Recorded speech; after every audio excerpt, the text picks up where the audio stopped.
যারা আর্জেন্টিনা ব্রাজিলের ভক্ত আছেন তাদের জন্য এই ভিডিওটা পুরোটা শুনে যাবেন। আর্জেন্টিনা এবং ব্রাজিল কে তোমরা কি চিনো? তাদের পরিচয় জানো? তাদের ইতিহাস পড়ছো? গাজায় যে গণহত্যা হয়েছে এর ভাগীদার যেমন ইসরায়েল, ঠিক তেমনি আর্জেন্টিনা ব্রাজিল। গতকালকে আল জাজিরার প্রতিবেদনে বলা হয়েছে 52টি দেশ ইসরায়েলকে অস্ত্র বিক্রি করেছে এই যুদ্ধের মাঝে।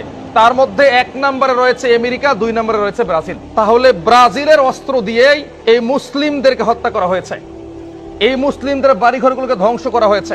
সেই ব্রাজিলের পতাকা তুমি তোমার বাড়িতে উড়াবে কেন? তুমি কি জানোয়ার হয়ে গেছো? তুমি কি কুলাঙ্গার হয়ে গেছো? আর্জেন্টিনা এমন দেশ যারা ইসরায়েলি প্রধানমন্ত্রীকে সরাসরি বলেছিল, এখনো ভিডিওটা আমার কাছে আছে, মুসলিমদেরকে নিধন করতে যা যা করা দরকার আমরা করব, মুসলিমদেরকে আমরা মাথা চারা দিতে দিব না। এদের পতাকা তুমি তোমার বাড়িতে লাগাবে কেন? এই প্রশ্নের জবাব দাও তো।